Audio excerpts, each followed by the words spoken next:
자, 함께 만들어 나가는 개장시황 오프닝벨 라이브 오늘도 돌아왔습니다. 일단 두 분 모셔보겠습니다. 하창원 본부장님, 김장현 본부장님 어서 오세요. 네, 안녕하세요. 네. 장 시작되었습니다. 개장을 했고요. 코스피 코스닥이 0.4% 정도 오르면서 시작할 것으로 예상이 되고 있습니다. 두 분의 개장 전략 들어볼까요? 하창원 본부장님. 일단은 미국 증시가 굉장히 강한 흐름이 유지가 되고 있습니다. 그래서 뭐 단기적으로야 이런 TSMC까지는 좀 이런 반도체 강세 흐름들이 유지가 되지 않을까라고 생각을 하고 있고요. 네. 그 다음에 이제 좀 걸리는 거는 이 탐욕 지수가 꽤 올라왔어요. 그래서 그 부분에서 차익이 나오는지만 좀 체크를 해보시면 좋을 것 같고, 그게 아니면 일단 무난하게 좀 상승하는 흐름으로 가지 않을까, 이렇게 일단은 생각을 하고 있습니다. 그래서 우리나라도 이제 기술주가 움직이면 수급적인 부분이 좀 움직일 수 있어서 이제 외국인의 수급이 좀 들어온지 봐야 될 것 같고, 최근에 그래도 미국 증시와 채널링이 되면서 이제 야간 선물 자체가 좀 그래도 탄력적으로 움직이거든요. 그래서 그런 부분들은 좀 긍정적으로 볼 수 있기 때문에 일단 너무 비관적으로 보시기보다는 좀 무난무난하게 꿈틀꿈틀 움직인다라는 느낌으로 시장을 바라봐 주시면 좋을 것 같습니다. 탐욕 지수가 올라왔다는 거는 미국 증시 기준인가요? 네, 미국 증시 기준. 네. 알겠습니다. 김장현 본부장님 개장 네, 전략? 어저께는 비슷한 패턴으로 갈 것 같습니다. 네, 조용조용. 예. 조용조용 무난하게 0.5% 정도? 2,700을 향해서 우리 기준으로는 미국은 그 거의 논스톱으로 갈 것 같고요. 당분간 아마 선거 판단을 또 뚜렷이 하는 시점에서 달라지겠죠. 변동이 있는데 선거 판단이 뚜렷이 나기 직전, 그게 임박해서 할 수도 있고 10월 말쯤 돼서 할 수 있잖아요. 네. 근데 아마도 그 중국도 전인대 상무 그 기다리는 게 10월 말이기도 하고 모든 게 있으니까 당분간은 이런 패턴대로 좀 긍정적인 패턴으로 갈 것 같습니다. 알겠습니다. 뭐 다른 외신에서도 계속 트럼프랑 해리스 관련된 뉴스가 훨씬 더 많아지고 있는 그런 타이밍이기 때문에 대선 관련한 그런 이벤트들이 증시에 뭔가 변수로 작용을 하는 것 아닌가, 이렇게 말씀을 해 주셨습니다. 자, 시장은 예상 체결 지수대로 코스피가 0.4% 플러스로 시작해서 지금 0.2%로 살짝 낮아졌고요. 0.25% 플러스 2630으로 시작하고 있습니다. 코스닥이 0.47% 플러스 773 이렇게 시작을 하고 있고요. 코스피에서 삼성전자, 하이닉스 모두 오르면서 시작합니다. 0.16%, 하이닉스가 2% 넘게, 엔비디아가 138달러? 네, 맞습니다. 네. 정도 시가총액 1위, 2위 엎치락뒤치락 하고 있습니다. 하이닉스가 조금 더 삼성전자보다 좀 유리한 위치를 잡아가고 있고요. 2.2% 플러스입니다. LG에너지솔루션도 오늘 강보합으로 시작합니다. 나머지 종목들 보합권에서 파란불, 빨간불 이렇게 키면서 시작을 하고 있고요. KB금융, 신한지주, 그리고 다른 하나금융지주 차익이 조금 나오네요. 0.5%에서 1.4% 정도 플러스가 아닌 마이너스로 시작하고 있습니다. 어제 한 3% 올랐고 오늘은 살짝 떨어지면서 시작하네요. 두산에너빌리티가 3.5% 강하게 오르는 그런 움직임이고요. 뉴스케일, 테라파워, 시보그, 글로벌 SMR 기업 창원에 모인다. 경상남도에서 22일에 SMR 국제 컨퍼런스가 개최가 된다고 합니다. 그래서 오늘 3%대 플러스로 시작을 하고 있고요. 오늘 조선, HD 현대중공업이 1.8% 반등을 해주면서 좀 힘을 내고 있는 상황입니다. 코스닥 쪽에서는 알테오젠이 0.9% 차익 실현이 좀 나오고 있고요. 37만 5천 원입니다. 에코프로 BM, 그리고 HLB까지 어제 밀렸던 종목들이 조금 힘을 내주고 있습니다. 1.3% 플러스고요. 엔캠이 4.3% 플러스, 나머지 종목들은 1% 내외에서 수급 싸움을 좀 하고 있는 그런 상황입니다.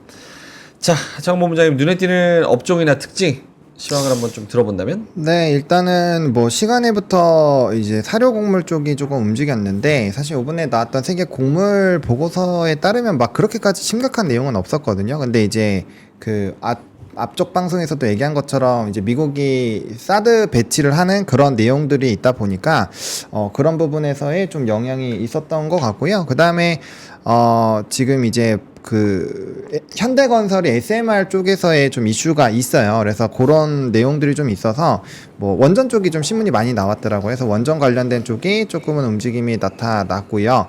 그다음에 뭐 비트코인 쪽 급등 나오다 보니까 그쪽 좀 움직였고 오늘 C랩 같은 경우는 이제 AI 수주 관련된 부분들이 좀 부각이 되면서 움직임이 나왔고, 그다음 오늘 예스24 같은 경우는 지금 상한가가 좀 풀렸기 때문에 네. 변동성에 좀 유의를 하셔야 되지 않을까. 일단 이렇게 간단하게 먼저 브리핑 드릴게요. 그 선 좀 연결해 달라는 네, 선이 얘기가 지금 있습니다. 없어가지고. 예. 김장훈 본부장님도 좀 눈에 띄는 섹터 업종? 특별한 거 없어요. 예, 오늘 진짜 변동이 없을 것 같아요. 수급. 제가 원래 수급 얘기 별로 안 하는데 결론적으로 수급이 나오는 거니까 내가 어떻게 좀 움직일지. 사실 수급도 재미가 없어요. 어제도 장 초반에 그 수급이 아니고 그 중국 열리면은 우리 끝날 때 중국 수급 그리고 한국 수급 일본 요 순환. 아시아권에서 일본, 중국, 한국 사이에서 뺑뺑이. 네, 똑같은 미국 시장이 좋다는 걸 알아보면서 수급이 어떻게 움직이는가. 뭐 발표되거나 실적이건 아니면 전인되건 뭐 저기 뭐지? 일본도 이렇게 내각 다 구성해서 뭔가 발표하고 이 모든 것들이 네. 10월 24일 이후부터거든요. 모든 것들이. 네. 그럼 아직 열흘 남았잖아요. 닷새 정도. 그때 수급이 어떻게 움직일까 좀 궁금해요. 그게 저 개인적으로는 좀 많이 보고 있고요. 그럼 어제도 그렇고 김장훈 본부장님은 그냥 저렇게 요렇게 한 보합권에서 움직이는 장이라고 말씀을 하시는 게 어제도 초반에 외국인들하고 기관이 그렇게 막 크게 움직이지 않았거든요. 그렇죠. 오늘도 기관이 63억 마이너스, 외국인이 500억 마이너스인데 자신감이 그렇게 아주 썩 있다고 할 수는 없죠. 비관적으로 보는 거는 아닌데 제가 아니고 기관들도 비관적으로 보는 건 아닐 것 같은데 근데 자신감을 가지기에는 자기가 잘 알거나 좀 뚜렷한 거에 대해서 더 먼저 손이 나가겠죠. 전반적으로 다 자신감이 있다. 모든 섹터, 많은 섹터에 이런 건 아닌 것 같아요. 그래서 수급 걔네들 그분들의 수급이라는 것도 그 아시아권에서 도는 거에 대한 영향을 받으니까 서두르지는 않을 것 같다. 계속 똑같은 말인데 뭐 바닥은 지났다고 보지만은 전체적으로 2,600 이하면은 바닥이죠. 2,600이면 그렇게 보는 것 같습니다. 알겠습니다. 하창원 본부장님한테 다시 돌아간다면? 네, 뭐 이제 조선주도 흐름이 나쁘지가 않은 상황이고요.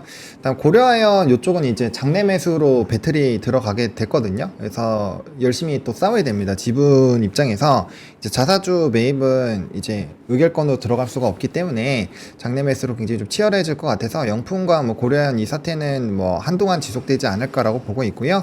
그다음에 HD 그룹주들이 오늘 전반적으로 좀 좋은데 해당 부분은 이제 수주적인 부분이 워낙 좀 긍정적이다라는 평가가 있어요. 그래서 최근에 리포트도 좀 긍정적으로 나왔고 최근에 나왔던 산업 리포트도 좀 긍정적으로 나온 것 같습니다. 우려할 부분 한 3가지로 언급해 놓은 게 있긴 한데 뭐 기존에 알던 내용들이라서 뭐 크게 걱정은 안 하셔도 될 것 같고요.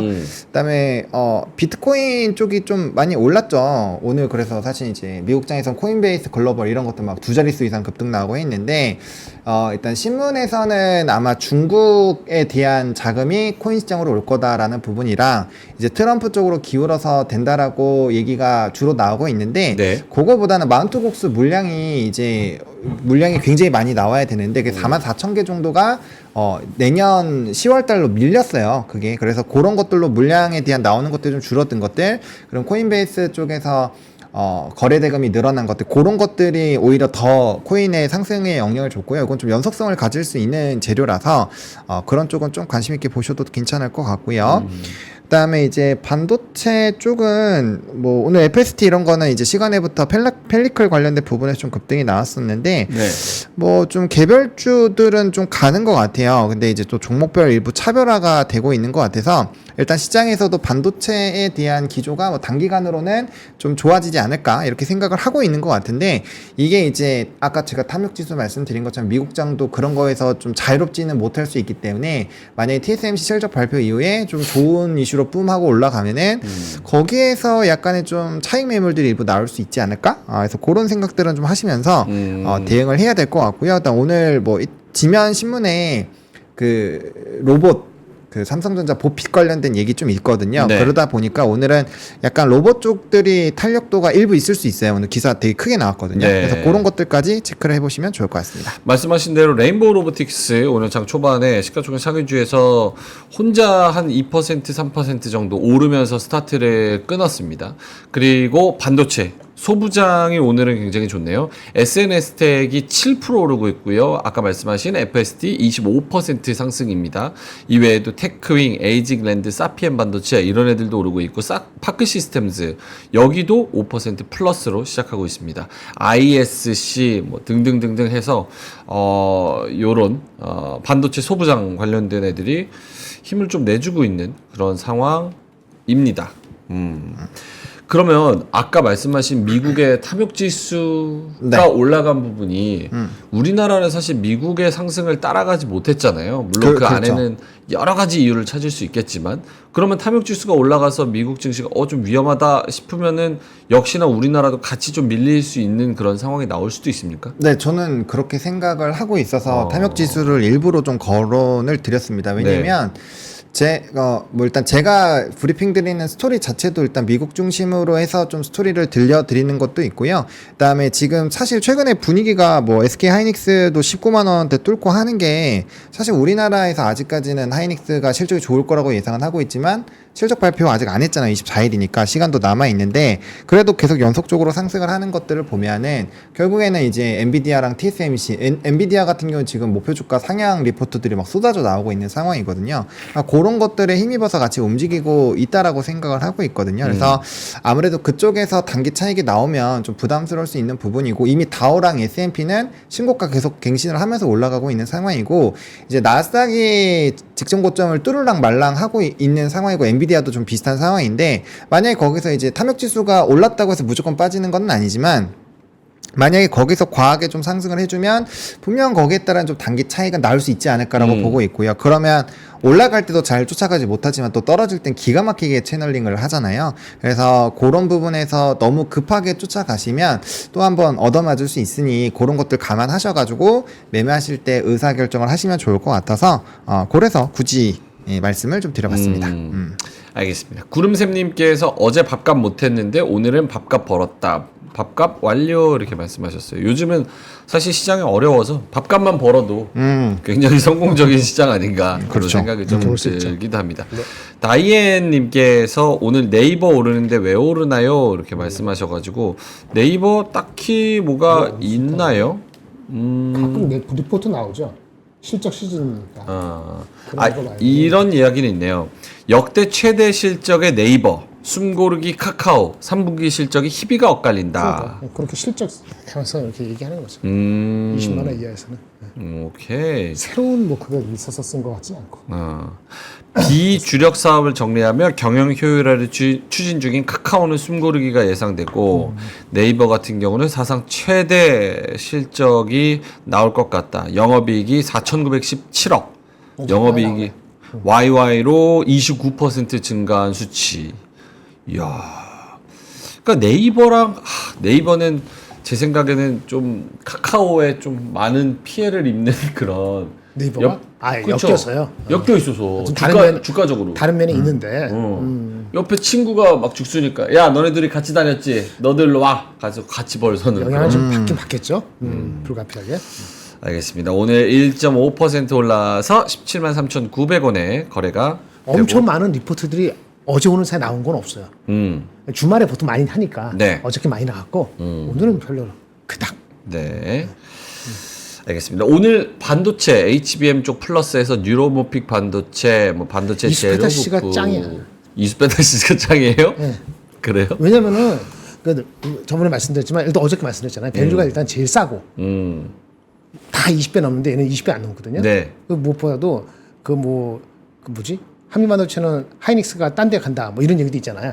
하이브리드 본드였죠. 딴 데 간다는 게 아니고 하여튼 업체 다변화 이런 거 있잖아요. 네. 삼성이냐 하이닉스나 이러는데 그런 관계 없거든요. 얘는 다이다이로 엔비디아 구글하고 다이다이로 붙는데. 다이다이로. 네, 근데 올해 3분기 실적이 별로 썩 좋지 않아서 그렇지. 그래서 네. 내년 걸 안 땡겨서 그렇지. 애널리스트 미리 말을 대충 한 애누리 해서 20% 까면은 내년 실적을 네. 20% 까면은 20배 근처예요. 그러니까 다른 거 20배 넘는 것보다는 부담이 덜할 수도 있죠. 오케이. 개 짱이라. 개 꺾이면 꽝이에요. 알겠습니다. 이스페타시스 오늘 4% 플러스. 어제도 한 7% 오르지 않았나요? 여기서부터 한 5, 6%. 장중에 9.9%까지 올랐었네요, 어제. 알겠습니다. 한강의 기적은 오늘로써 마무리가 되는 것 같습니다. 장범자 어때요?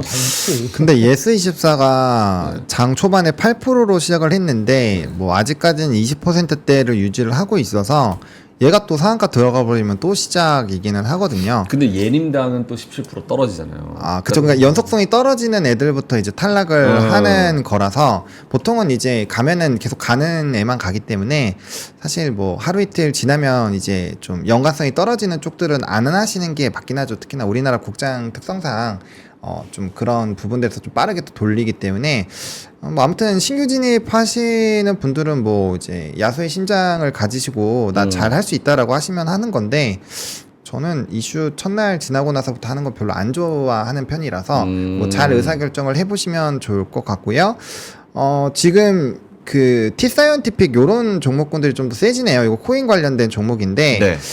이런 애들도 좀 강해지고 있고 이제 로봇주들도 상승폭이 좀 더 강해지는 걸 보니까 오늘은 뭐 조선이라든지 기타 부분도 상당히 좋지만 확실히 새롭게 이슈가 나오는 쪽으로도 사람들이 여기도 한번 해볼까 이런 생각들이 좀 있는 것 같아요. 근데 다만 로봇주들은 아시겠지만 연속성이 그렇게 깊지가 못해요. 그래서 단기적으로만 보시는 게 맞지 않을까. 그래서 너무 좀 올라갔다 생각하시면 좀 좀 늦게 접근하시면 발목 잡히니까 지금 좀 약간 애매한 구간인 것 같기는 해요. 이슈가 나왔고 거기서 움직임이 나오는데 좀 들어가 볼까 했는데 뭐 8% 9%다 이러면 좀 로봇주들은 좀 애매한 부분이 없잖아 있다. 이렇게 말씀을 드리고 싶습니다. 시장 나쁘지 않은 것 같아요. 그렇죠? 오르는 네. 종목도 코스피 437개, 떨어지는 종목 377개, 오르는 종목이 더 많고 코스닥도 상대적으로 더 강세입니다. 거의 1000개 가까이 오르고 500개 가까이 떨어지니까 상승 종목이 2배 가까이 차이가 납니다. 엑스베이스 님도 어제와 다른 컨셉, 코스닥이 상대적으로 강세, 지속적 시장 및 업종 롱숏 순환매 컨셉. 여기서 또 오르는 종목들 좀 노려볼 만한 충분한 트레이딩의 그런 환경이 오늘 펼쳐지고 있는 거 아닌가 이런 생각이 들고, 코스닥 쪽에서도 아까 약세로 시작했던 대부분의 종목들이 HLB를 포함해서 1%에서 4%까지 이렇게 좀 오르는 그런 상황인 것 같습니다. 리가캠바이오가 시총 5위로 등극했고요. 엔캠이 6위로 떨어졌습니다. 그래서 리가캠과 엔캠이 시총이 좀 바뀌었다는 거, 요거를 좀 참고해 보시면 좋을 것 같습니다. 요 정도 상황에서 나쁘지 않은 것 같습니다. 코스피가 0.37% 플러스, 코스닥이 0.83% 플러스. 근데 요런 거는 문제가 되지 않습니까? 뭐 좋다고 얘기해서 좀 초쳐서 죄송하지만 수급이 외국인 600억 마이너스 기관 42억 플러스예요. 그러니까 거래량이 정말 메마른 가운데 이렇게 오르락 내리락 하니까 조금만 변동이 있어도 확 떨어지거나 확 오르거나.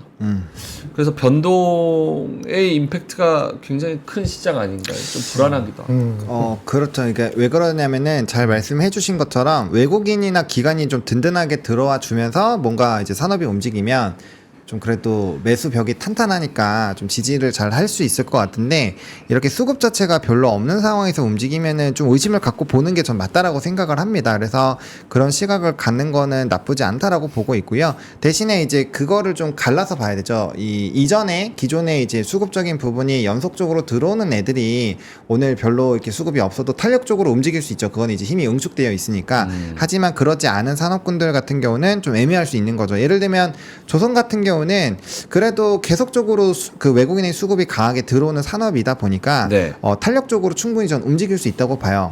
근데 이제 뭐 예를 들어서 어떤 특정한 산업이 갑자기 뭐 예를 들어서 로봇인데 로봇은 사실 수급이 그렇게 세진 않았잖아요. 근데 그런 쪽에서 움직임이 나오는 거는 조금은 주의해서 보실 필요가 있지 않을까. 왜냐면 언제든지 상황이 바뀌고 또 순환매 관점이 나온다거나 아니면 수급의 이탈이 나오면 그런 쪽부터 빠지게 되어 있거든요. 놀래서. 그래서 그렇게 보시면 될 것 같고, 그다음에 리가캠바이오가 오늘 또 좀 잘 상승하고 있는데 네. 요거는 좀 저는 되게 중요하게 봤거든요. 전에 공시가 자사주 취득 신탁계약 체결 소식이 있었는데 200억 이에요. 이게 규모가 작다고 생각하실 수 있는데 한 날이 최고가에 했거든요.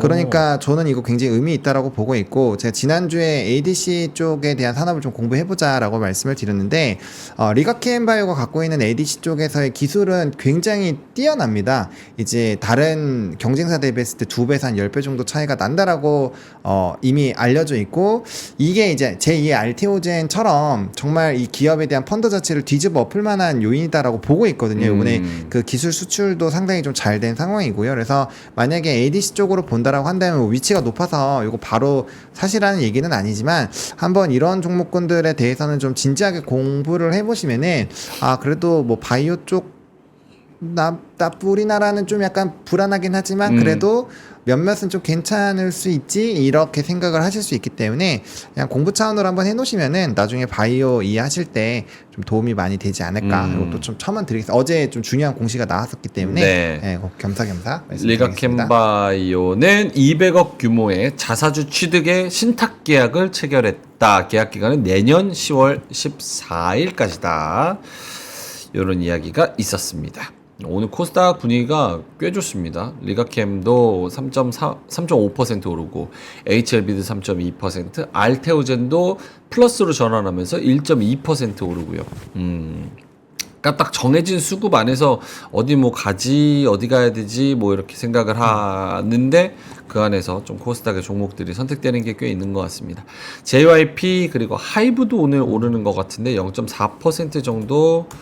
하이브는 1% 빠지네요. 오늘 한이, 뉴진스 한이가 국감 출석을 하죠. 한이는 한국인처럼 생겼는데 사실 한국 사람 아닙니다. 네, 아니더라고요. 베트남이랑 호주 쪽 사람이거든요. 글로벌이니까 뭐. 근데 너무 귀여운 것 같아, 진짜.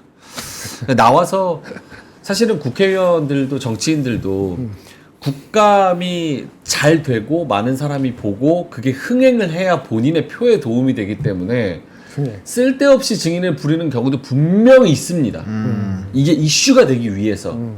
근데 뭐 한이가 그런 케이스라고 얘기하는 건 아니지만 나와서 좀 영양가 있는 이야기들이 토론이 좀 오고 갔으면 좀 좋겠습니다. 자, 그럼 9시 21분 지나가고 있어서 수급은 조금 이따 와서 보고 김정현 본부장님의 인사이트 먼저 좀 보고 올까요? 김정현의 요것만 보겠습니다. 네. 한 달 사이에 SK 하이닉스가 어떻게 지나가는지 하이닉스 리뷰 한번 중간 점검을 해보겠습니다. 목표 주가도 다시 한번 업데이트를 해드리겠습니다. 네. 일단 9월 19일 날 우리 추석 다음 날 모건이 더블 다운을 한 첫날이 이날이었죠. 기억나시겠죠? 괴롭지만 한번 돌이켜 보겠습니다. 그날 빠졌죠. 그래서 15만 1,000원 이렇게 됐고 외국인 지분이 그날 무려 240만 주나 내다 팔았습니다. 아마 이거 거의 역대급은 많이 판 것 같아요. 그 당시 외국인 지분이 53.3%였고요. 그때는 이제 살만한 가격대다라고 이제 언급을 잠깐 드린 것 같은데, 그랬습니다. 참고로 삼전은 그 당시 63,100원이었고, 외국인 지분은 54.7%였습니다. 그리고 다음날은 이제 엔비디아가 반등을 세게 했어요. 한 4% 올랐거든요. 그 전에 106달러에서 114달러, 118달러 이렇게 된 겁니다. 그리고 이제 하이닉스도 조금 올랐죠. 그래서 15만 원 후반대까지 오르고 외국인이 전날 244만 주 팔았습니다만은 이게 웬걸 하면서 요것 때문에 다시 100만 주가 사서 외국인 지분이 늘어나고 하이닉스 삼성전자는 크게 변동은 없고 이렇게 됐습니다. 그러다가 9월 26일 날 마이크론 실적이 아주 가관이었죠. 그 레거시고 나발이고 이렇게 많이 했는데 실적이 잘 나왔어요. 그래서 시간에서 15%를 땡겨서 109달러 됐고 현재 지금 이거 다시 못 가고 있어요. 내려왔다가 지금 109달러 갔고요. 엔비디아는 계속 올랐습니다. 120달러 회복했고 삼성 하이닉스도 18만 원 이날 많이 올랐어요. 15% 정도 못 가도 9% 18만 원 했고 외인도 270만 주. 그러니까 그 전날 100만 주 270만 전이니까 전전날 뺀 걸 다 회복했죠. 그 18만 원에 올라갔습니다. 그리고 질문하셨죠. 18만 원 가니까 제가 18만 원 정도까지 갈 수 있다. 많은 사람들이 그렇게 얘기를 했기 때문에 1차 목표는 달성했고 추가적으로 어떻게 될 것이냐 해서 제가 한 27만 원까지는 가능성을 열어두자. 21만 원. 21만 원. 네. 그 정도까지 가능성을 열어두자. 이렇게 얘기를 한 것 같아요. 그리고 그 근거로서는 국내 컨센서스하고 외국하고 차이가 크니까 평균해가지고 대충 믹스해서 이렇게 해보자. 7배, 6배 이렇게 얘기했던 것 같습니다. 그때 그게 9월 26일. 예, 9월 26일. 마이크론 실적이 워낙 잘 나오니까 삼성이 실적 발표되기 전이었죠. 근데 삼성도 오릅니다. 그래서 한 6만 5천 원까지 좀 올라갔고요. 그러다가 다시 요 9월 6일 지나면서는 다시 이익 실현이 나옵니다. 둘 다 삼성 하이닉스 둘 다 다시 좀 미끄러지죠. 그러다가 10월 2일인가 3일인가 하여튼 젠슨왕이 현지에서 블랙웰 미친 수요 이른바 인세인 하면서 인세인. 예, 얘네 주가는 다시 120도 빠르 회복했고 삼성 하이닉스는 회복은 느리지만 올라는 갔습니다. 17만 원 중반대, 6만 원 초반대 이렇게 됐습니다. 그리고 10월 7일 얼마 안 됐죠. 일주일 전에 엔비디아는 야금야금 오르고 마이크론은 레그딩 뒤쳐져서 오르죠. 네, 뒤쳐져 오르고 하이닉스는 좀 불이 나게 올라요. 왜? 외인이 샀으니까. 그래서 14만 8만 4천 원 이렇게 돼 있고 그다음 8일 날 이때 엔비디아가 많이 오르고 이렇게 되면서 17만 이렇게 됐습니다. 그리고 어저께 이렇게 18만 원. 지금 오늘도 뭐 아주 큰 차 없으니 이렇게 됐습니다. 복잡했죠? 정리해드리겠습니다. 지난 한 달 동안에 엔비디아가 22% 올랐습니다. 오늘 종가까지. 10월 14일, 그러니까 어제 기준으로 9월 19일이랑 비교를 해봤을 미국은 때 9월 18일입니다. 네, 엔비디아가 113달러에서 138달러까지 21% 올랐고. 정확히 22% 올랐고 하지만 더 많이 올랐죠. 마이크론은. 바닥 잡았으면은 바닥이 잡은 건 아니지만 24% 올랐죠. 물론 실적 발표됐을 때 그 109달러보다는 좀 못 미쳤지만은 대충 다 회복해서 24% 올랐고 TSMC 우리가 TSMC 엄청 좋아하는데 의외로 많이 안 갔습니다. 모르죠. 내일 모레 실적 나올 때 황 하고 갈지 가이던스 조금 레거드인데 그래도 14%니까 절대적으로 좋고요. 필반이 이런 거 앞서 있고 장비주가 못 가니까 그죠. 예. 그러니까 평균적으로 한 10% 초반 정도로 한 달 사이에 끝났습니다. 필반은 좀 덜 갔네요. 그렇죠. 예. 근데 이게 얘네들이 주도한 거 맞죠. 예. 그러니까 엔비디아, 마이크론 좀 억울한 것 같지만 마이크론, 엔비디아 가슴보다 더 많이 했어요. 그리고 S&P는 다우도 있고 여러 가지 있으니까 구도 있으니까 S&P는 평균 4% 올랐어요. 그러면 이제 보면은 코스닥은 어떻게 되느냐? 코스닥 오늘 좀 많이 좀 오른다 하지만 오늘 합해서 5%. 그러니까 코스닥은 S&P 500 정도는 따라갔어요. 그렇죠? 이렇게 S&P 500 이렇게 따라갔고요. 하이닉스는 15만 원대 잡은 사람이 몇 명 있겠어요. 그래서 좀 한 15만 7천 원. 그 다음 날 잡은 사람 기준으로 했을 때 한 19% 올랐으니까 많이 올랐네요. 15만 7천. 조금 16만 원 잡아도 18% 올라갔어요. 엔비디아 상승률 따라갔으니까. 뭐 대충 조금 못 미치지만 엔비디아 마이크론 대충 비슷하게 갔다고 보시면 되고요. 삼성전자 요것 때문에 코스피는 일단 2% 정도로 좀 머문 상태에 있죠. 그리고 그래서 삼성 하이닉스 말씀드리겠습니다. 저 지금 방금 보여주신 자료에 김장현 부장님의 코멘트는 뭐예요? 저런 이게 단기적인 한 달이니까 단기적인 거죠. 이게 석 달, 넉 달이면 또 다르게 다를 수 있는데 하이닉스는 엔비디아 마이크론을 추종했다. 그리고 하이닉스 같은 종목은요. 이게 200만 주 팔았다가도 그 다음 날에 100만 주, 150만 주 이렇게 살 수도 있어요. 근데 삼성은 그렇게 사기는 쉽지 않은데. 그러니까 삼성이 문제는 저거 딱 보면 그러니까 하이닉스는 그렇게 갈 수가 있었던 거죠. 거꾸로 마이크론은 또 어느 순간 이상한 사람은 이것도 바로 빠질 수도 있어요. 그런 리스크가 있으면은 어떻게 돼요? 필반을 사든지 아니 용기를 내서 엔비디아 사든지 이거 20% 안 먹겠다 그럼 10% 먹을 수 있잖아요. 예를 들어서 그런 개념인 거죠. 무슨 말인지 아시겠죠? 네. 그 정도로 보는 거고 하이닉스 말씀드리겠습니다. 네. 하이닉스 실적 내년도 실적이 22조냐 35조냐인데 제가 봤을 때 22조 이 모건 스탠리 더블 다운그레이드는 조금 많이 좀 과했던 것 같아요. 물론 다음 주 실적이 나와봐야 됩니다. 다음 주 실적이 한 6조 8천 원 이상도 나오면은 아마 22조보다는 한 30 몇 조 쪽으로 다시 기울 거예요. 중간작 30조 그렇죠? 30조 기준으로 3만 원 기준으로 7배 하면 21만 원. 여전히 8배 하면 24만 원인데 참 여기 사이클 주식이라는 것 때문에 8배 주기가 아주 편하지 않습니다. 8배 주면은 정고점이에요. 그 제가 정고점인지 어떨지 갈지 그거는 다음 주 실적을 보고 하겠다는 거죠. 그래서 만약에 30조가 아니고 더 갈 수 있다 그러면 무게추가 일로 가겠죠. 그럼 정고점 다시 트라이하는 거고 그렇지 않으면 한 20만 원 언저리 정도에서 일단 무슨 말인지 아시죠? 그렇게 될 수 있는 소지다라고 얘기하고 지금 평균 주가는 최근에 좀 내려온 게 있어서 평균적으로는 25만 원, 30만 원도 있습니다만은 25만 원 정도다. 항상 얘기할 때 곱하기 8, 곱하기 9 이렇게 얘기했잖아요. 그렇게 보시면 잠깐만요. 되겠습니다. 저기 그 8배에서 7배, 저 21만 원에서 24만 원. 네네. 요거는 그 PR을 계산할 때 이익 추정치는 전체 내년 평균을 한 거예요. 이거 내년 거 평균? 내년 거. 내년 거 평균? 내년 건데 국내 애널리스트는 한 3만 5천 원. 얘는 2만 원, 2만 2천 원. 그래서 제가 평균에 가지고 0.4, 0.6, 평균에 3만 원 정도. 주당 순이익이. 대충 30조. 30점은 한 분기에 8조잖아요. 예, 그러니까 그 정도를 보고 7배, 8배 나오는데 이게 만약에 저는 저기 마이크론에 있는 미국에 살았으면 9배는 될 겁니다.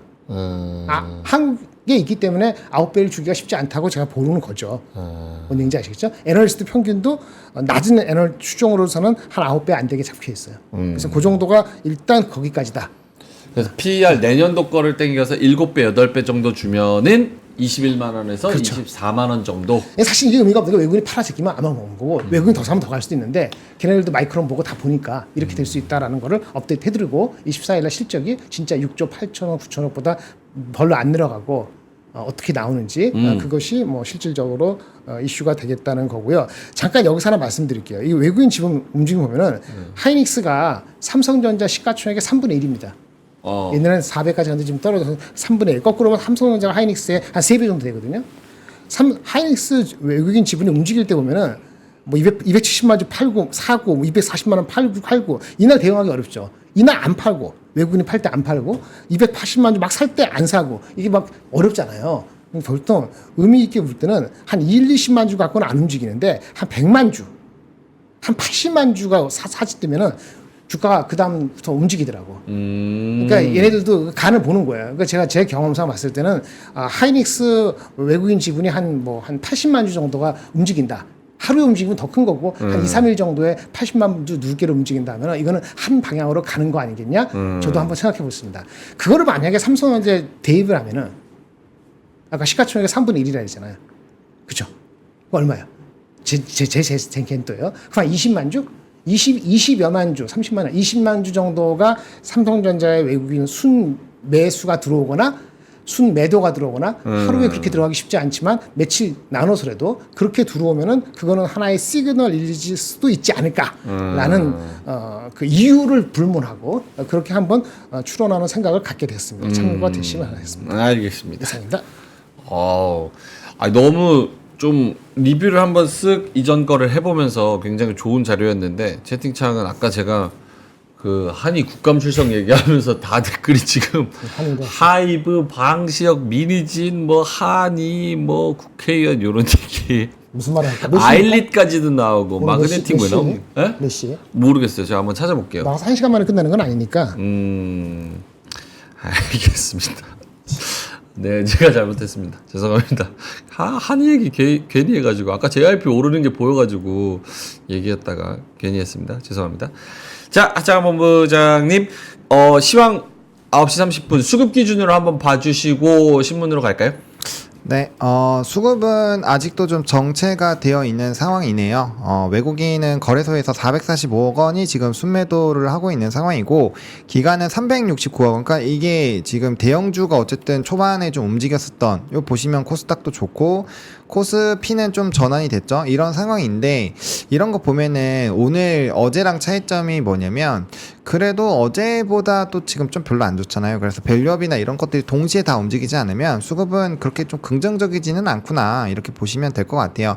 그래서 작년 11월부터 수급을 바라보는 외국인의 관점은 전 유사하다라고 생각을 하고 있기 때문에 그 부분을 조금 잘 생각을 해보시면 좋을 것 같고, 뭐 이게 뒷받침이 되어지지 않으면 앞서 말씀드린 것처럼 이제 종목군들이 매가리가 좀 없을 겁니다. 올라가다 보면은 뭐야 좀 이상한가 하고 좀 팔고 좀 적당히 뭐 10% 먹을 것도 한 3% 4% 올라가면 좀 끊고 이렇게 될 거기 때문에 아마 좀 제동이 많이 걸릴 거예요. 힘이 없다 보니까 올라갈 자리에서 못 올라가면은 이제 트레이딩 하시는 분들도 다 끊어버리거든요. 그래서 그런 것들도 아마 좀 매매하는 데는 일부 영향이 주지 않을까 이렇게 생각을 하고 있고요.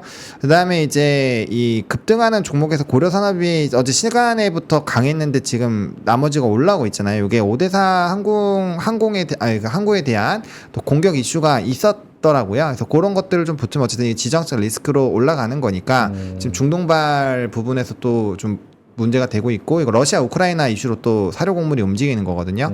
세계 곡물 식량 그 회의로 보시면은 별 의미는 없어요. 근데 이게 이제 하면은 단기간에 또 유통망이 막히는 걸로 지금 움직이니까 네. 그러면 우리가 시장에서 생각했었던 게 원래는 중동발만 생각을 하다가 러시아가 또 갑자기 5대4 공격하면서 뭐야 러시아도 봐야 되네.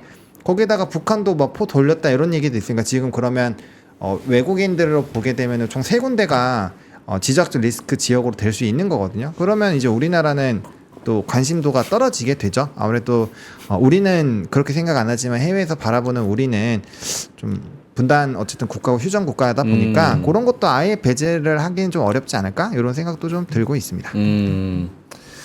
알겠습니다. 오늘 트레이딩에 딱 노리는 종목들이 있으신 분들은 시장이 나쁘지 않은 것 같아요. 그렇죠? 그렇죠. 네.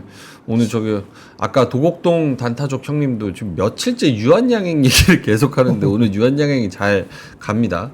이 바이오가 결국은 죽을 것 같으면서도 차익 나왔다가 안 죽고 다시 가고 요런 흐름이 계속 나오고 오늘 또 조선주도 그게 나쁘지 않고 다른 섹터가 바이오 개별주 아까 리가캔도 네네. 그렇고 뭐 여러 가지 있었는데 하나 추면 하나가 터지고 좋은 걸로 그렇죠. 이런 것도 있는데 기본적으로 다른 쪽에 갈 때가 아주 편안한 게 많지가 않아서 그렇죠. 그 영향도 지금 많이 올랐음에도 불구하고 좀 계속 붙들러 있는 세력이 있는 거 아닌가라는 생각이 뭐 살짝 듭니다.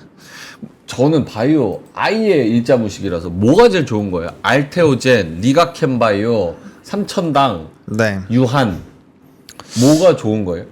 제가 이제 여기 3프로에서 좀 자주 말씀드렸던 거는 알테오젠이랑 삼성 바이오로직스이고요. 네. 그 다음에 이제 유한양행은 그때 올라갔어야 되는데 못 올라가서 엄청나게 신경질을 많이 냈었고, 그 다음에 이제 리가캠 최근에 올라가기 전에 이제 뭐 주말에도 공부해보자, 뭐 그리고 이제 후발로 알테오젠이랑 이런 거 너무 많이 올라가서 좀 부담스러우면은 그때 말씀드렸던 게 이제 제가 리가캠 바이오랑 ABL 바이오 이렇게 뭐 단순히 실적으로 보면은 되게 안 좋아 보이지만 얘네들 뜯어보면 뭐 현금도 있고 모멘텀도 있고 그러거든요. 그래서 그런 쪽으로 좀 언급을 드리긴 했고요. 전 개인적으로 삼천당은 그렇게 좋게 보지는 않아요. 그래요? 그래서 제 입에서 삼천당이 거의 안 나왔을 걸로. 맞아요. 네, 삼천당은 좀 개인적으로 좋게 보고 있지는 않고요. 근데 이제 종목별로 이제 보는 그 키워드에 따라서 다르거든요. 그러니까 리가캠은 전 ADC 쪽에서 대장이라고 보고 있고 삼바를 말씀드린 거는 이제 CDMO 쪽에서 대장이라고 생각을 하고 있는 거고, 그 다음에 이제 알테오젠은 그냥 전체적인 그 밸런스 부분에서도 대장.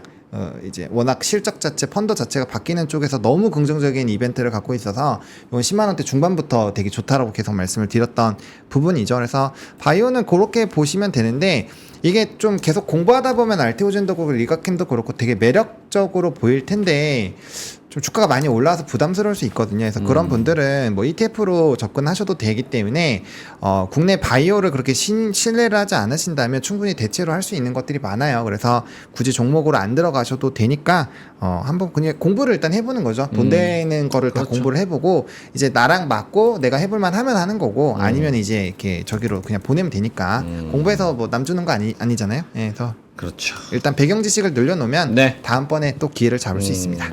도곡동 단타형님 유한양은 계속 매일 말씀해 주셨는데 수익권일 것 같아서 축하드린다고 말씀을 드리겠습니다. 네. 메롱님이 유한양행 주 수입원 중 하나가 콘돔 판매 세계 1위래요. 그래요. 그래서 찾아봤는데 진짜 콘돔이 있네. 센스데이라고. 근데 그게 이야, 이익에 많이 기여를 하나? 그러게요. 이익에 기여를 하면 되겠지. 그때 막 그랬었잖아요. 간통죄 폐지되는 날 맞아요. 콘돔 관련주 급등했었죠. 그리고 그 등산용품 관련주 맞아요. 그거 불륜산업계 이런 것 때문에 말도 안 돼. 그러니까 국장이 테마가 참 웃깁니다. 유한양행 콘돔 판매부터 여기까지 와봤습니다. 자, 그러면 보노님의 하창원의 신문번호 오늘 좀 주목해 볼 만한 경제 뉴스들 헤드라인들 한번 살펴볼까요? 네, 오늘은 사실 그렇게 막 굵직한 뉴스는 없었는데 아까 이제 로봇 쪽은 미리 말씀을 드렸고요. 그다음에 요거 이제 금융주 쪽인데 실적 발표 때까지 금융주들을 좀 관심 있게 보실 필요가 있을 것 같아요. 이게 세론이 될 수도 있다라고 생각을 하지만 최근에 이제 금리나 기조까지 생각을 해본다면은 충분히 이제 배당 매력도가 좀 높아질 수 있지 않을까라고 보여지고 있거든요. 그리고 사실 과거에는 주식하시는 분들에게 배당 얘기하면은 열의 9은 무슨 배당이냐 이랬습니다. 근데 요즘에 파이어족들이 많이 등장을 했잖아요. 그러다 보니까 이 현금 흐름에 대한 관심도가 굉장히 많이 높아졌고 과거에는 얘네가 배당만 주고 이렇게 시세 차익이 주는 기간이 따로 있었어요. 예를 들면은 기말 배당이 전부 다였기 때문에 12월 말까지 올랐다가 한번 팔고 1월 중순까지 많이 빠졌다가 거기서 이제 2, 3월까지 많이 올랐거든요. 그런 패턴들에 있어서 좀 트레이딩 하시는 분들은 그런 것들로 오히려 이제 성장성을 보고 매매를 했죠. 배당을 안 받고.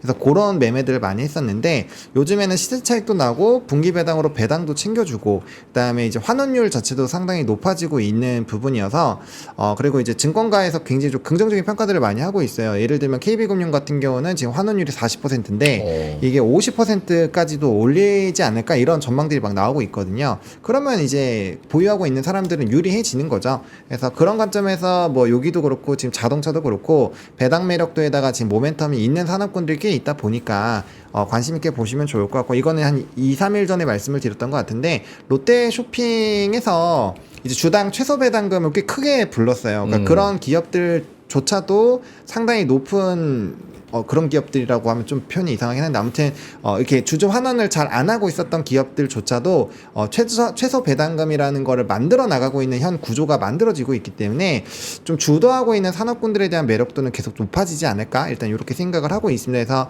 이거는 사실 좀 물려도 단기적으로 보실 것만 아니라고 한다면 뭐 충분히 끌어가기에는 나쁘지가 않아서 좀 관심 있게 계속 보시면 좋을 것 같고요. 네, 현재 시점에서 자동차 쪽이 조금 더 매력적이지 않을까 이렇게 생각을 하고 있습니다. 그리고 이거는 이제 계속적으로 좀 논란이 되고 있는 건데 테슬라 이슈로 인해서 이제 울고 웃는 쪽이 나오고 있는데 이제 대표적으로 2차 전지를 좀 약간 피해를 받는 쪽으로 표현을 하고 있더라고요. 근데 저는 2차 전지 제가 BBB를 굉장히 많이 강조드리고 BBB, 조선방산, 변압기 이렇게 요 산업만 딱 거의 말씀을 드리고 있는데 만약에 2차 전지가 이런 이슈들로 좀 빠진다라고 한다면 저는 오히려 그럴 때 한번 분할 매수 관점으로 들어가 보는 것도 나쁘지 않지 않을까? 기회다. 네, 왜냐면 이 역별에서 정별로 바뀐 초입 부분에서 1차 랠리 이후에 조정이 나오는 거기 때문에 사실 한번 조정이 나왔다 가는 게 훨씬 더 정상적인 흐름이고요. 그다음에 이제 테슬라 인도량 같은 경우도 3분기까지 흐름이 계속 높아지고 있는데 내년까지도 좀 높아진다라는 분석이 꽤 나오고 있어요. 그런 것들도 그렇고 뭐 보조금이라든지 그다음에 최근에 뭐 4680 배터리 관련된 뭐 수주가 크게 나오는 것도 그렇고 전반적으로 FSD 쪽으로 가면 결국엔 Q가 늘어나기 때문에 그런 관점으로 보면은 어쨌든 뭐 산업 자체에 대한 캐즘 구간 좀 넘어가는 부분을 보지 않을까 싶거든요. 그래서 그런 것들 한번 체크해 보시면 좋을 것 같고 또 이제 옵티머스 있었으니까 로봇 이제 보핏이랑 연결해서 보시면 될 것 같고 우주항공 쪽에서는 사실 그렇게까지 우리나라에서 주목이 안 되고 있는 것 같습니다. 그래서 위성 쪽이 우주항공청 개청 이후로부터 사실 거의 뉴스가 부각이 되지 않고 있거든요. 네. 근데 그쪽도 이제 정책발로 계속적으로 움직일 거고 아마 올해 지나가면서 새롭게 예산안 편성되는 거 보면서 좀 이슈가 되지 않을까라고 보고 있기 때문에 그쪽도 모멘텀들 슬금슬금 보셔야 될 것 같고 또 하반기에 원래는 관련된 IPO가 굉장히 많았어요. 그 기업들에. 그래서 그런 내용들 한 번 정도 뉴스 팔로우 해보시면은 뭐 나머지 부분 좀 남들보다 빠르게 좀 대응을 할 수 있을 것 같고요. 그 다음에 이거는 이제 대체 투자하시는 분들 그리고 이제 뭐 달러나 엔화 투자하고 계신 분들이 좀 중요하게 보셔야 되는데 금이 이제 슬슬 전망에 대한 부분이 좀 많이 변하고 있어요. 이제 더 이상은 올라가지 못할 수 있다. 이런 얘기들이 많이 나오고 있는 상황이어서 이렇게 되면은 가장 먼저 좀 부각될 수 있는 게 실버 자산이 좀 부각이 될 수 있거든요. 그래서 실버 자산뿐만 아니라 뭐 이제 금광이라든지 금 관련된 이런 미국 관련된 종목군들도 움직일 수 있으니 그런 것들 좀 체크를 해보시면 좋을 것 같고 상대적으로 이렇게 되면 달러가 또 강해질 수가 있어요. 그러면 달러 자산과 연관되어 있는 뭐 이런 배당을 하신다거나 뭐 그런 것들도 상당히 좀 전략이 다양하게 나올 수 있기 때문에 이 금 관련된 부분을 좀 보시면 될 것 같고 이게 또 지정학적 리스크 관련된 기사를 보시면 항상 금 얘기가 같이 이렇게 요즘에 같이 끼어서 많이 나와요. 그래서 금 부분들 보시면 될 것 같고 그다음에 이제 연말 연초에 또 여행 계획하시는 분들 많으실 텐데 LCC 쪽이 지금 이제 전쟁이 또 일어날 것 같습니다. 대한항공이 이제 저가 항공사들이 좀 주력적으로 하고 있었던 그런 라인들에 진입을 한다라는 얘기가 있어서 수익성 부분이 완전 이제 좀 달라질 수 있지 않을까라는 얘기들이 나오고 있거든요. 항공주들 같은 경우도 바닥권에서 뭐 수요가 많이 늘어난다 어쩐다 해서 좀 흐름들이 나쁘지 않았었던 상황이고 충분히 바닥권에서 턴어라운드가 나올 수 있는 상황인데 이렇게 대한항공 관련된 이슈가 봄 하고 나오면 얘네가 이제 또 아시아나항공이랑 또 이제 수직 계열화 이 합병하는 그런 이슈 병합 이슈로 좀 상당히 기대가 되는 것도 있잖아요. 그래서 그런 것들까지 붙여주면은 좀 덩치가 굉장히 커지면서 나머지 부분까지 라인을 잡아먹으면 나머지가 상대적으로 많이 갈릴 수가 있기 때문에 요것도 한번 요 항공주 투자하고 계시는 분들은 좀 관심 있게 보시면 좋을 것 같고, 플러스 알파로 미국까지 보시면 보잉 계속 파업이나 이런 걸로 힘드니까 그런 것들까지 뉴스 팔로업 한번 해보시면 좋을 것 같습니다. 발리 하늘길 싸진다. 발리 가면 얼마예요? 저 아예 몰라가지고. 그게 땡처리 하면은 한 3, 40만 원이면 가는 걸로 알고 있고. 비행기 값만? 응. 그렇지, 그럴 수도 있지. 네, 땡처리 땡처리 하면. 정상 가격은 아닐 거고 당연히. 발리 가고 싶어요? 응. 안 가봤어요? 응. 좋아요. 저 미국도 안 가봤어요. 뭐야? 아니 미국 안 가봤으면 뭐 해야 해요? 미국 안 가봤을 수도 글로벌 있죠. 앵커가 미국도 안 가보고. 아니, 미국 하와이 가봤어요. 하와이. 하와이. 괌도 미국이게? 괌 미국 아니에요? 미국 영이지. 미국요. 간번호님이 발리 가서 우리 오프닝 벨 하라고. 아, 좋다. 발리 좋아요. 그러니까 우리가 유튜브로서 해외도 가가지고 그치. 같이 저거 뭐야 위즈덤도 우리 하고 있지만 미국도 가잖아요. 그쵸. 거기서 우리가 카메라 하나 들고 우리가 현지인도 오라 그래서 얘기 좀 설명도 하고. 해주고 우리도 관광도 하고. 거기 한국말 잘하는 사람 많어. 네? 한국말 잘하는 사람 많다. 그래요? 현지인 데려놨어. 그래요?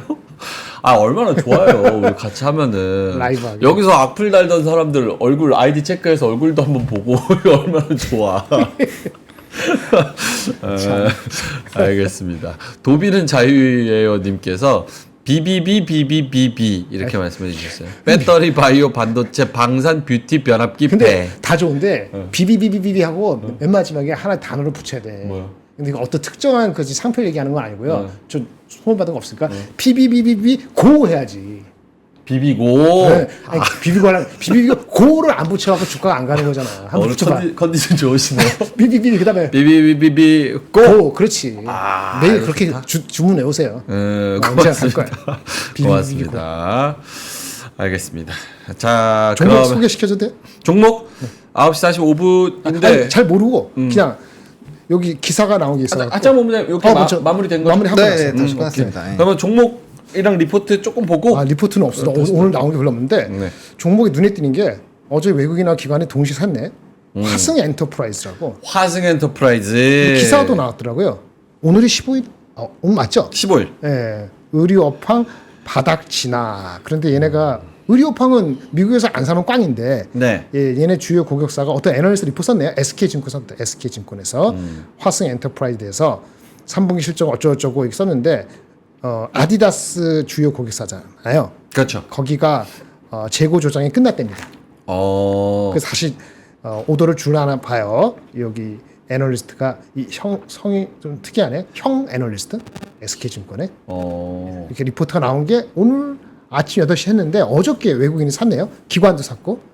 근데 거래가 많지 않은데 쭉 살펴보니까 이렇게 그러니까 실적이 다음 주인가 다다음 주 넘어갈 실적 발표되는 건데 실적이 괜찮아요. 이렇게 나오면 제 생각에는 실적이 여기 애널리스트가 얘기한 거 그리고 요 코멘트가 맞다면은 느낌상 촉이 좀 약간 뭐 그렇습니다. 뭐 믿지는 마시고 화승이 아디다스를 베트남인가 동남아에서 만들어서 그러겠죠. 미국으로 수출하나로 알고 있는데 이거 네. 의류주 안 본 지가 너무 오래돼가지고. 하여튼 중요한 근데 건 재고가 발목을 잡고 있었어요. 네, 재고가 이제 최근 리스타킹이 리포트까지는. 할 수도 있다는 식으로 3분기 실적 나쁘지 않은 것 같고 그게 맞다 그러면은 밸류가 북밸류로 PBR로 이걸 PBR 하는지 잘 모르겠습니다만은 얘네들 PBR이 1배네요. 뭐 ROE가 안 나오니까 1배가 싸다고 할 수는 없습니다만은 하여튼 3분기 실적 좋고 그러면은 눈에 보여서 말씀을 드렸고요. 어저께 제가 이거 해제는 아니고 잠깐 올라가기 전에 얘기는 드려야 되니까 네. 경동나비에는 오늘도 오르네. 경동나비에 4%. 경동나비에 외국인은 진짜 파는데 잘한다. 기관은 사네요. 그 밸류가 안 비싸다고 기관이 생각하나 봐요. 11배니까. 뭐 그거 정도. 눈에 띄는 건 그 개별 종목 정도는 그거 있고요. 은행지수 궁금한 게 네. 그건 아니구나. 신한증권이 문제된 거죠. 신한투자증권. 투자증권이 문제된 거. 신한금융투자? 금융투자가 1300 하고 1300 그거죠. 그 이슈가 정확하게 뭡니까? 이게 모르시는 분들이 있으니까 기사밖에 몰라. 신한이 1,300억 규모 ETF LP 운용 손실 발생이라고 해서 뭐 큰일 났네, 만에. 그러니까 요 헤드라인만 일단 모르는 분들이 있으니까 읽어드릴게요. 신한증권 1,300억 손실 사고 금감원 조사 착수. 최근에 ETF 선물 매매 운용 손실 사고와 관련해서 금감원이 조사에 나섰다. 내부 직원이 8월부터 최근까지 장내 선물 매매를 시도하다가 1,300억 원의 손실을 보았다고 와. 최근 공시했대요. 그러니까 이게 큰 거 아니야? 큰 문제가 돼요?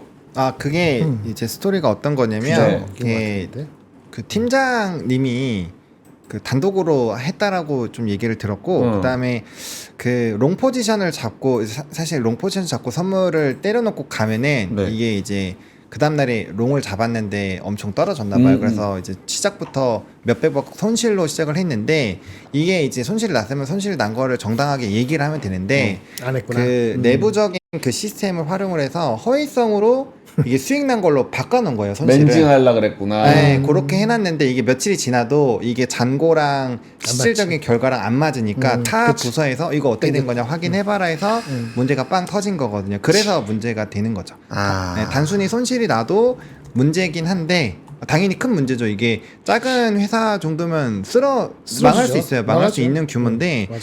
그 덩치가 그래도 되게 큰 데니까 그게 감당이 되긴 했는데 어쨌든 이게 어쨌든 허위로 스토리가 그렇게 한 걸로 알고 있습니다. 허위가 컸네요.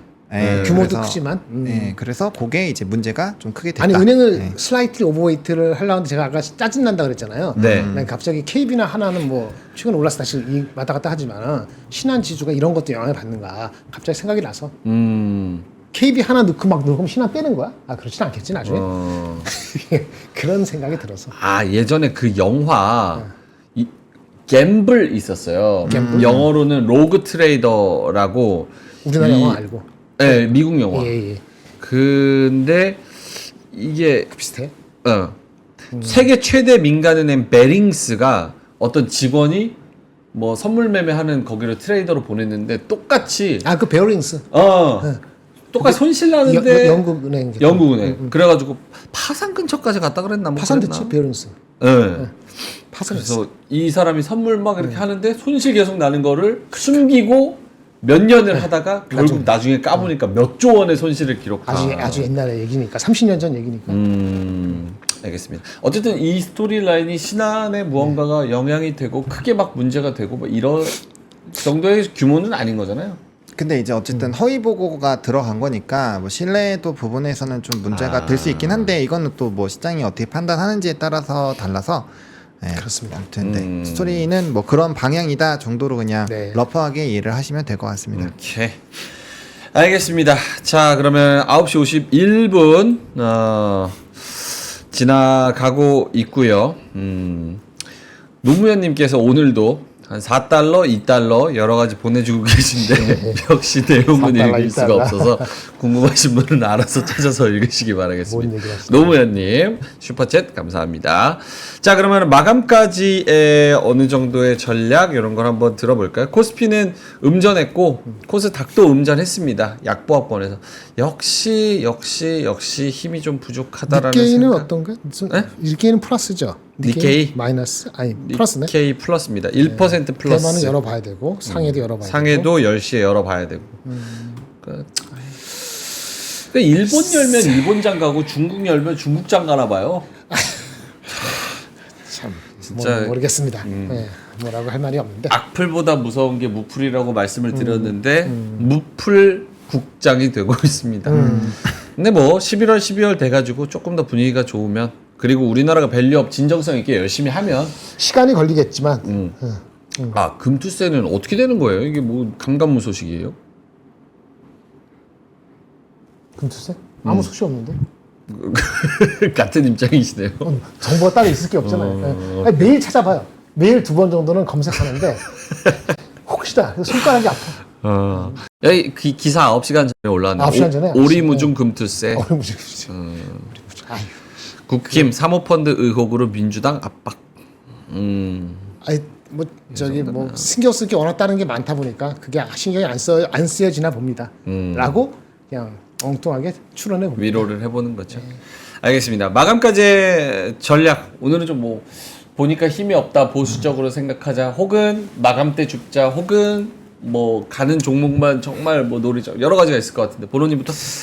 네, 뭐 시장 자체가 좀 매가리가 없기는 합니다. 힘이 없으니까 이거 어쩔 수가 없어요. 그래서 매매를 하시면은 종가 매매 하시고 이제 시초 쪽에 매도를 하시는 게 트레이딩 하실 땐 지금 제일 유리하지 않을까라고 보고 있고, 근데 그런 거를 못 하시는 분들은 이제 시간을 태워야 됩니다. 그래서 좀 싸다고 생각하는 것들 뭐 보시면 될 것 같고, 올라가는 쪽을 요즘에 쫓아가시기보다는 계속적으로 시장에서 주목을 받고 있는데 좀 빠져 있는 거를 사는 게 좋아요. 왜냐면 조선도 오늘 올라서 와 좋아 보이지 하지만 얘도 최근에 빠졌다가 다시 올라온 거거든요. 그래서 좀 일부 고가권에서 좀 눌리면, 방산도 마찬가지죠. 5만 원대에서 막 눌렸다가 현대로템 막 뚫어버렸잖아요. 그런 것처럼 좀 떨어질 때 눌림목 매수로 하시는 게 정신 건강에 조금 유리하지 않을까. 그래서 그런 포지션으로 보시는 게 맞을 것 같습니다. 알겠습니다. 김정현 본부장님의 마감 전략 천천히. 나는 천천히 안 하고 싶어도 대부분이 천천히 하고 있는데 혼자 급하게 할 거 비슷한 맥락이긴 합니다만은 천천히가 맞는 것 같아요. 분기점은 어차피 목요일 아침, 이번 주는 다음 주도 목요일 아침 두 번의 변곡점이 크게 있을 것 같고, 지정학적 긴장감이라든지 기타 그런 외부적인 변수가 아니면은 목요일하고 오늘 이번 주 다음 주 목요일이 변곡점입니다. 그래서 그 전까지는 그렇게 서두르지 않을 것 같아요. 참가자들이 많은 사람들이. 네. 그걸 감안해서 대응을 하셔야 될 것 같습니다. 자, 9시 57분 지나고 있어서요. 네. 장이 좀 매가리가 없어가지고 오늘도 초반에만 잠깐 기대했다가 조금 맥이 빠지기는 하지만 마감까지 조금 더 힘을 내주기를 바라면서 약속의 2시 때부터는 쫙 올라주기를 기대하면서 저희는 아침엔 투자팀에게 마이크를 넘기도록 하겠습니다. 자, 이따 마감까지 파이팅 하시고요. 점심 맛있는 거 꼭 챙겨 드시고요. 저희는 이따 클로징벨에서 명박창렬 완전체로 뵙도록 하겠습니다. 오늘도 함께 해주셔서 고맙습니다. 감사합니다. 삶의 격을 높이는 9가지 지혜를 함께 나눕니다. 위즈덤 칼리지 시즌 2 영상 아래 링크를 클릭하시면 자세한 내용을 확인하실 수 있습니다.